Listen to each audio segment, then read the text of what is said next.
The Word of God is alive and powerful, sharper than any two-edged sword, piercing even to the dividing asunder of the soul and the spirit, and of the joints and the marrow, and is a critic of the thoughts and intents of the heart.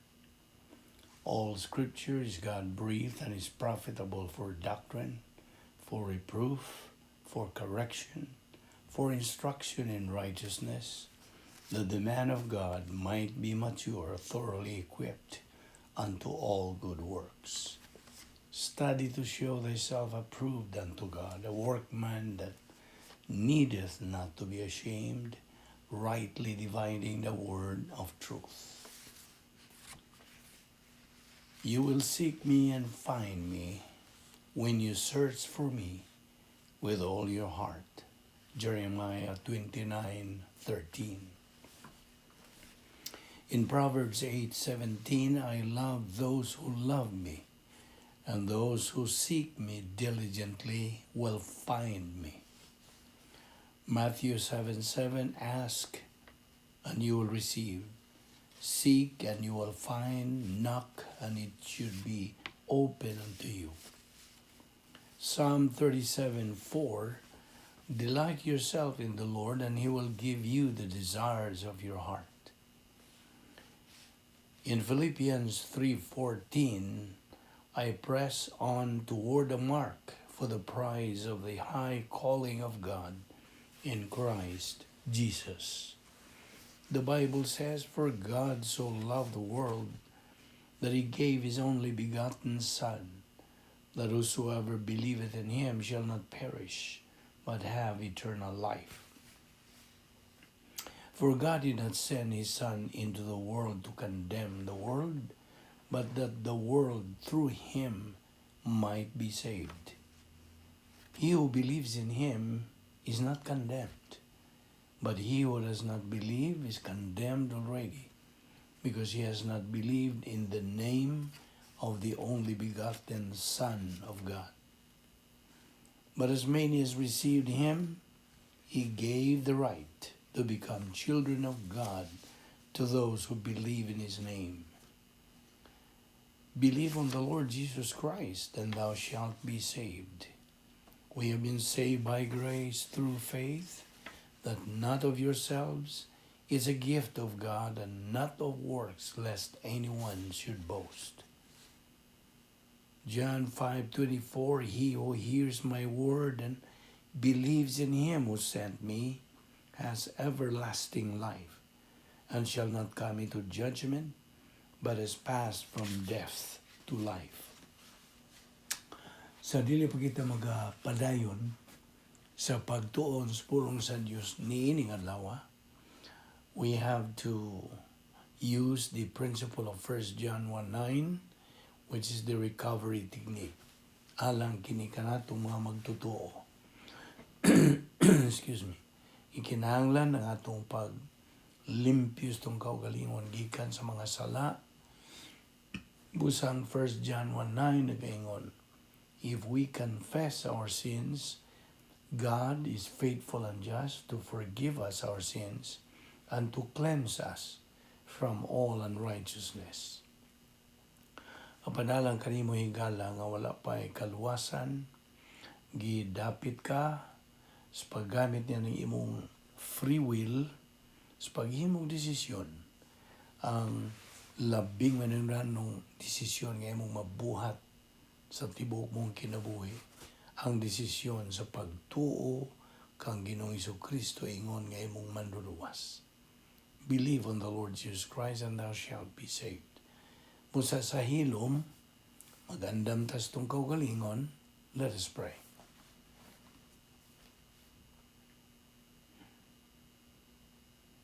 Balaan na mga Diyos, nagapasalamat kami kanimo unas tanan sa imong grasya nga nagalihok sa among kinabuhi, grasya nga imo pa kami gipabuhi, nagaginawa pa kami ang tuning gayuna, askil pa among panglawas, kung galing dunay mga balatian sa mga kaigsunan nato, salamat gihapon king tanan grasya man. Busa, giyahi kami o Diyos sa among pagpadayon sa pagtuon sa among pulong ni adlaw, tangtang nga mga babag na din sa among nauna, aron kami makadupot pagpunting lamang sa imong igatudlo kanamo. Salamat nining Bible study through the YouTube, ubo sa Balbido Evangelistic Ministry. Kining tanan namong gipasalamatan sa ngalan ni Ginoong Jesucristo. Amen. Well, may ngadlaw sa tanan natong mga kahigalaan o mga kaigsuunan diyan ni Kristo, aniya na sab kita sa atong spiritual momentum nga paagi pagpadayon sa pag tuon sa pulong sa Dios. Excuse me. Ato lang i-klaro una kini atong tilaok malimpyo kini sa atong pagpadayon. O by the way, aniya gihapon kita nagadupot sa atong tunanan nga giuluhan og the cross before the crown. Ang krus una pa ang purong-purong. Okay? Kagahapon mo kini atong gibiyaan. May tungod nga mataw lang ang usa ka magtutuo. I mean, ang usa ka dili magtutuo mataw pag-usab sa diyang iyang tawhanong espiritu mabuhi. You see? This is the process that God, the Holy Spirit, is functioning. Nga sa dihang ang usa ka tawo nakadungog sa mayang balita sa kaluwasan, o mugamit siya sa iyang kabubuton o muingon siya, mudawat ko.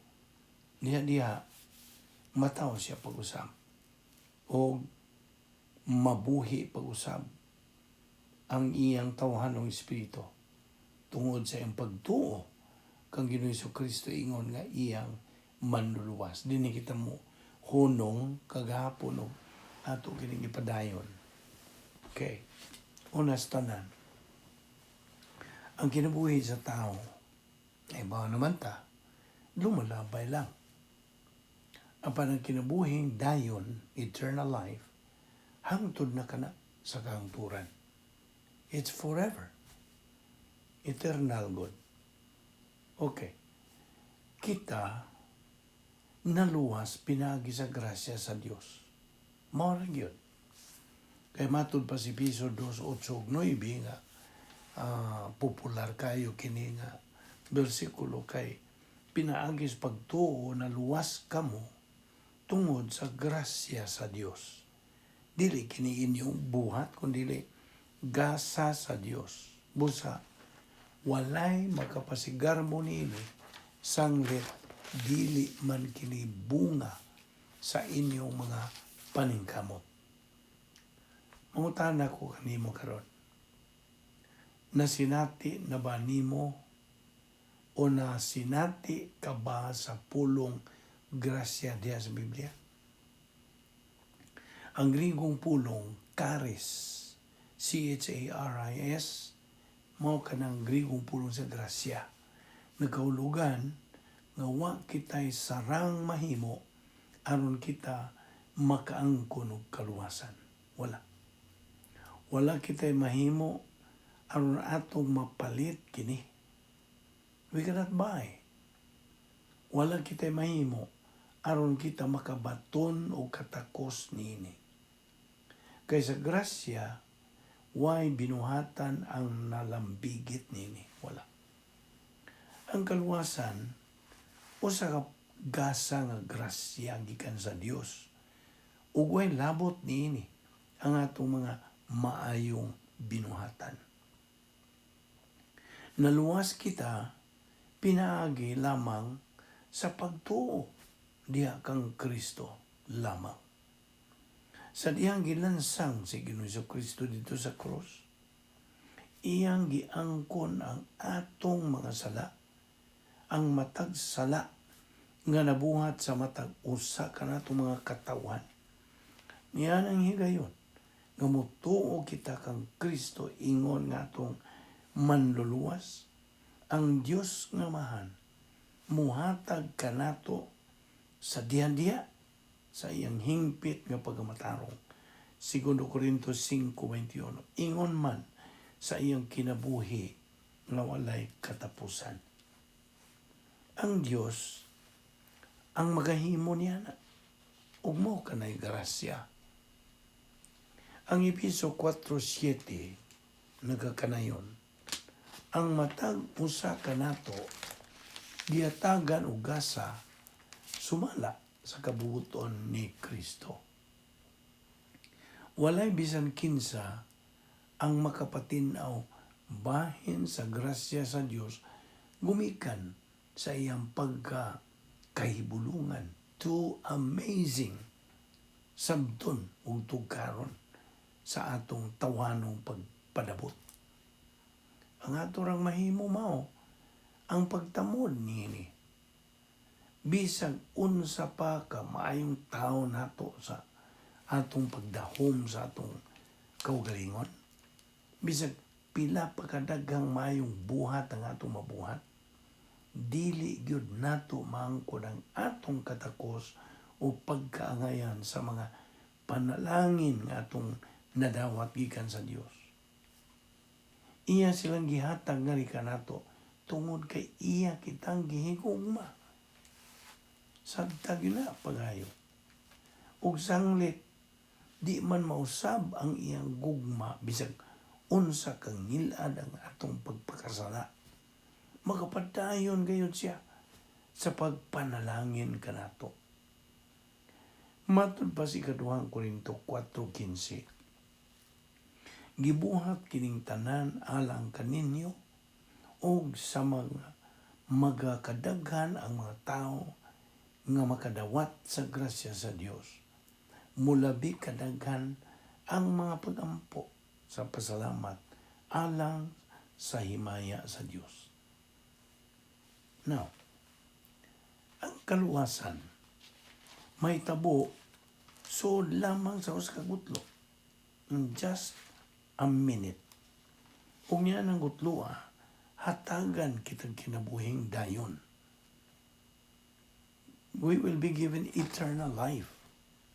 Sa higayon nga ang matag usa ka nato mo desider will make a decision nga nanginahanglan kitag usa ka manluluwas. Ug nga si Kristo maoray bugtong matuod nga manluluwas, ug nga siya namatay personalmente alang kanato. Yan ang higayon sa atong pagtuo. Gidawat ta si Kristo ingon nga atong personal na manluluwas. Ang kaluwasan may tabo sud lang sa usa ka gutlo. Sa diha-diha sa higayon kana sa imong pagtuo. Nganong ingon man niya na kapaspas. Ang tubang tungod kay Jesucristo dito sa krus, mibuhat man sa tanang buhat sa kaluwasan. Wa na'y butang na hibilin, gawas lang sa atong pagtuo. Mura. Sa diyang mutuo kita, dadon kita sa Dios ngadto sa dayo na nga relasyon ngadto kaniya. Yan ang usa kay yano nga gayon sa pagtuo. Mubalhin gilayon kita gikan sa pagkamatay espiritual ngadto na sa kinabuhing dayon. Diya sa Juan 5:24, kini nagsultis pagingon, sultihan ko kamo, ang mamati sa akong gisulti, ug mutuo kaniya nga nagpadala kanako, may kinabuhing dayon. Siya dili silutan, kay nakalatas naman siya gikan sa kamatayon ngadto sa kinabuhi. Hulagwaya lang kuno nga ang labing batid nga kusiniros tibuok kalibutan magaandam alang kanimo dili katuuhang lamian nga pagkaon. Dayon imong suod ug tuod man anaan ang andam nga gibutang nga pagkaon alang kanimo. Ang matag kinaham mo nga pagkaon gipailuna na sud sa bulawan nga plato, dinayan-dayanan pag panapton nga plata o silver. Mupiyong kasi mo mga mataron, imog yung ma-enjoy ang makalaway nga lami ang mga putahe. Ug dayon mas pagbuka, makugang kas pag huna-huna, ngang matag usa ka mayong pagkaandam nga hungit niini para ragyod nimo. Unya niya pa, wa kay gihimo sa pagtabang sa pag-andam sa maong mga putahe sa pagkaon, apan diha na ang tanang mga putahe nagahuwat kanimo. Gawas pag yun niya na, libre kining tanan. It's all free for you. Ug sayod ka usab, nga di ka makahimos pag-andam niya tong klases mga pagkaon. Dili. Di man gani ka may bawon, unsaon sa pagsugod sa pag-andam sa mga klases pagkaon.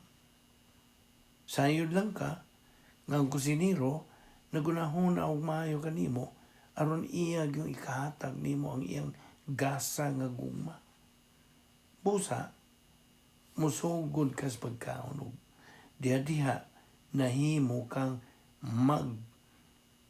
sasalmot sa maong kumbira. Apan di ka takos nini. You are not worthy. Ang imo rang mahimo mao ang pagpasalamat sa kusinero. O mopahimulos ka sa iyang grasya nga gasa.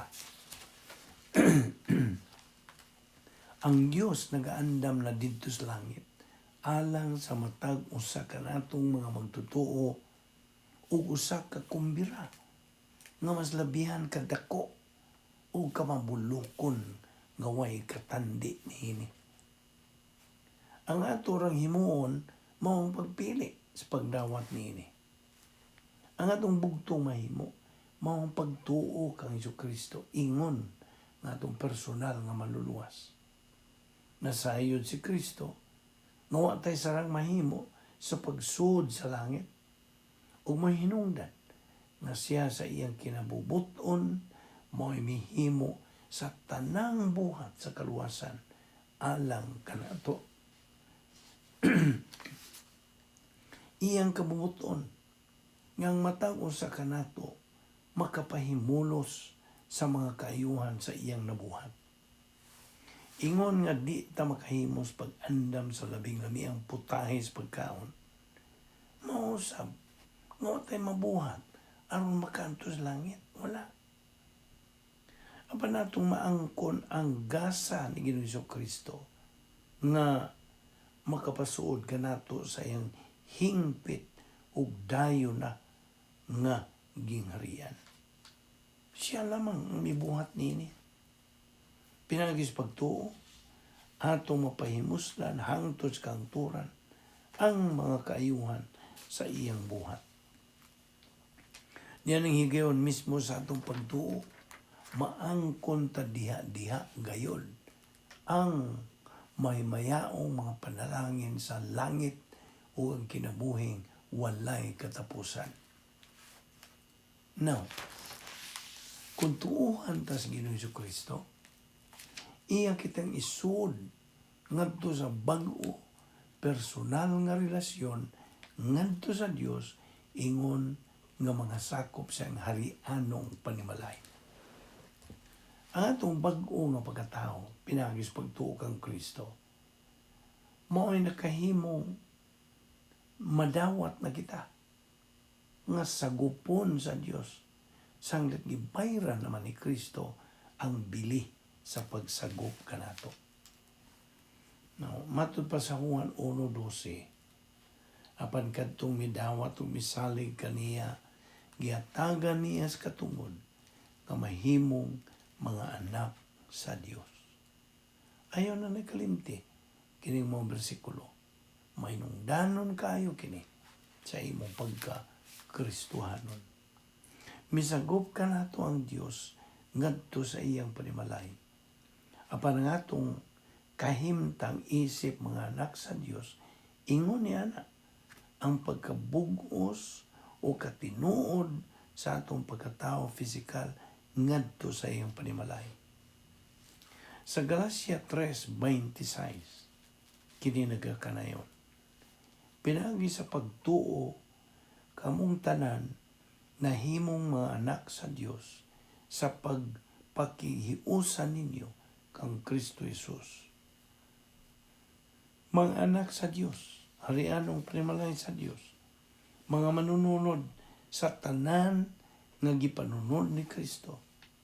Mao kini ang kabilin ingon nga mga Kristohanon ang atong napanunod pinagi kang Kristo Jesus. Umigan kay kita mga anak man sa Dios, pinagi kang Kristo Jesus, atong madawat ang daghang mga panalangin dinhi pa siyuta, ingon man didto na sa langit. Galacia 4:7 nagasulti kini sa ingon, busa dili na kamo ulipon kundili anak na, ug tungod kay kamo iya ng anak, ang Dios maghatag kaninyo sa tanan nga naa kaniya. 1 Pedro 1:4 nagkanayon, og panulundon nga dili madunot o mahugaw o mahanaw, gitagana niya kini didto sa langit alang kaninyo. Now, bisan pa kapila kita may sukamod o mapakyas ingon nga mga magtotoo, dili nagayod matangtang ang atong kaluwasan. Sabtag yun na magpabilin gayud kita kanunay nga mga anak sa Dios o mga sakop sa harianong panimalay sa Dios. Di man di nagyud mowa ang atong kaluwasan. Once saved, always saved. That is covered by the doctrine of eternal security. Sa dihang pakyaso nato ang Dios, ingon nga mga Kristohanon, tungod sa atong way paghingan sa atong mga nabuhat ng mga salaw, magkadawat kitag litra nga F sa atong report card, sa atong pagkabagtotoo, luwas pagyapon kita. Ayaw ginasabta, ayaw ginakalinti sa pagsabot. Wa kitay mabuhat aron palagputon kita gikan sa team sa Dios. Sakop man ta sa team sa Dios. Magapabilin kayo kita kanunay ang mga sakop sa iyong panimalay. Bisag unsa kadaghang higayon o unsa ka grabe ang atong pagkapakyas, doon na kita usa ka timos nga pagkasiguro nga kahimtang diha sa Dios pinaagi kang Ginoong Hesukristo. Ato ipadayon ni ugma magampo ta. Ama na mga Dios, nagapasalamat kami kanimo nining line usap nga higayon sa among pagkikambitay sa imong balaang pulong. Salamat o Diyos ning adlaw, nga imo kaming giyahan pinagi sa Espiritu Santo. Dada kami ugma o Diyos dinhi sa makausapa. Aron kami makapadayon sa among pagtuon sa imong balaang pulong. Salamat nini nga among Bible study pinagi sa YouTube, ubos kini sa Balbido Evangelistic Ministry. Kayong tanan na mong ipasalamatan sa ngalan ni Ginoong Hesukristo. Amen.